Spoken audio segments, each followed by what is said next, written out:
is sufficient time to check in with yourself. I feel like That's true. it's just about really remembering, and it's discipline, really. It is, but it's it can be discipline. done. Right, it can, and I like that. 2 minutes, I think, is sufficient. Of course, if you have more time, great. You know, in the mornings, I tell people who are starting off their morning rituals, like, hey, if you're the type of person like me who presses snooze a lot and your mornings are kind of limited, you can sit in silence with yourself for 2 minutes, 3 minutes, and just focus on your breathing in and out through your nose. You know, and if you have that opportunity again at night before you get in your bed, just sit with yourself and breathe for a couple of minutes. I actually want to segue into something else that I normally do. So creating a morning, a night, and a midday ritual, right? It can include sitting by yourself and just breathing for a couple of minutes. It can include checking in. How are my feelings? How are my thoughts? How are my emotions? It can also include journaling, right? That's not my favorite, but I'm not that good with journaling. So it can include just taking time with pen and paper and just writing down what's in your mind right on paper. Like, it doesn't have to make sense. It doesn't have to be spelled correctly. You don't have to use proper grammar or punctuation. It doesn't even have to be a sentence, right? It could just be feelings. It could be words. It could be the word blah.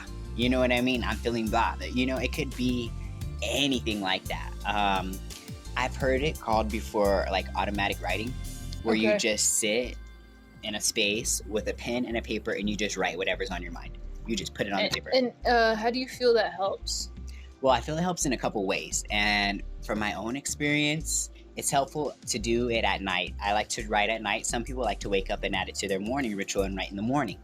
Maybe in the mornings you can write up and write 3 things you're grateful for. That's a big one. That's a gratitude log. Oh, that's huge. That's a huge do that for tip. 30 days. I did that for 30 days. Completely changed my life. Wow. Yeah. In the morning. In the mornings. Okay. Yeah. What I did, actually, just real quick, I'll touch on it. For 30 days straight, I made this challenge, and to hold myself accountable, I asked all of you on social media to do it with me, and I made a video about it on social media that, hey, I'm gonna do this. So it was like, I said I'm gonna do it. Now I definitely have to do it for 30 days straight, right? And I said for 30 days straight, before I get on social media, I will post 3 things that I'm grateful for. It will be the first post that I post on social media. That's that awesome. Day. Yeah. Wow. Yeah, that's dude, dude. Like, and it was like, you know, it got to the point where it was not a day that I couldn't think of something I was grateful for. 3 things. And did it, like, was it different every day? It was different every day. Some days it was like, I'm grateful for a ripe avocado. You know, pardon me. I'm grateful for my breath. Like, I'm grateful for Brody. You know, I'm grateful for the sunshine. I'm grateful for the rain. But I found that by the end of those 30 days, even halfway through, wow, it was like, that's incredible. Yeah, it was like, I found so many more things to be grateful for. And my focus was on gratitude rather than lack. That's me. Dude, yeah. I'm going to try that out. Yeah, that's definitely cool. try it. You guys try it too. I'd love to know how that helped you and if you felt the shift, you know, when you do it. With the automatic writing, you can write at night. And it's really good to kind of get your thoughts out of your mind and on paper before you go to bed. So you're not going to bed with those. Okay. And we'll go ahead and move on to, I think you spoke of this actually, feeling your feelings but not getting too attached to them. Like, it's okay to feel your emotions. Yeah, it's okay to feel them, but like, you have to, if it's, I guess because I'm currently in a time where I'm feeling, I guess what you would say, sad emotions on occasion. I try not to feel those for too long. You really, like, I really have to get out of that, because it can take you into a deep spiral downwards, and that's not a way to live. Like, I do not want to feel like that anymore. I don't think anyone wants to feel that way. So so go ahead, feel your emotions. It's part of human nature to feel that. It's part of our, you know, if we're if we're experiencing grief or, you know, loss, or if you're in a transitional period where you're merging into self-love, like, all of that it's valid, and you're allowed to feel your feelings, but also don't get too attached to the bad ones. Right. Definitely. It's just like, don't, like, right, respect it, live with it for a little bit, and okay, I have to move on kind of attitude. Right, exactly.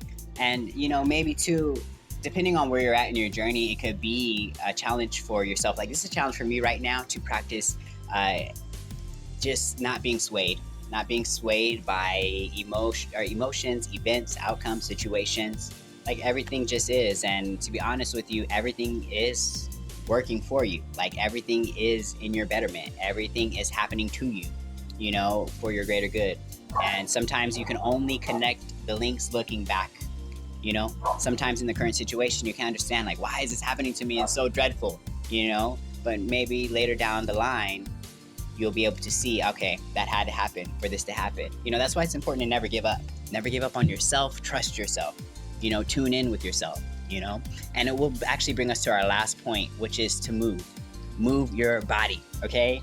Oh my move gosh, your body. that's an Yoga, important one. MMA, dancing, Running. yes. For me, running's a big one. It's pretty bad on my knees, but there's something about running that just makes me feel like amazing. Yes.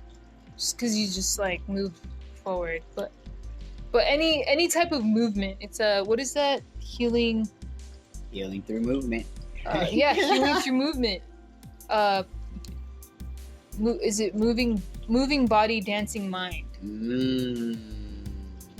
Interesting. Move your body and your mind starts, right? Yeah. Something like that. Well, do you get that runner's high? I do get a runner's that natural high. There's something about, I'm telling you, when I run, dude, like, I get that runner's high, and then if I'm having a bad day or feeling sad or like not the greatest mood, if I go out for a run, I come back and I'm like, my energy is just shifted. I do. It almost synchronizes with your body. It's like the breath. You're just pushing yourself, and you have to mentally push yourself, and you have to work your breath. And it's a little more intensified. I would like to practice more yoga with my friend here, Jay. Yes. But that's a good point. And I feel that way after yoga. So I can definitely relate. I really can. But everybody has their own way that they're most comfortable with being in their body. So whatever way that fits for you, do that. Of course, I'm a rooter for yoga because it saved my life, And but really, any way that you can move that's safe on your body, do that and enjoy that. Absolutely. So just briefly to go over the tips, it's to check in with yourself. All right? To find silence, to focus on your breath, to feel your feelings, all of your feelings, but don't hold too much attachment to it. It can be hard, sure. I know, we know, right? Yeah, we know. To journal, automatic journal, write a gratitude log, to create a morning and nightly and a midday ritual. I like that. And to move your body. Move your body. Move your body for sure. Move your body. That's very helpful. And remember, guys, trust yourself. We're all in our own process, and you're the one who's here to save you, guys.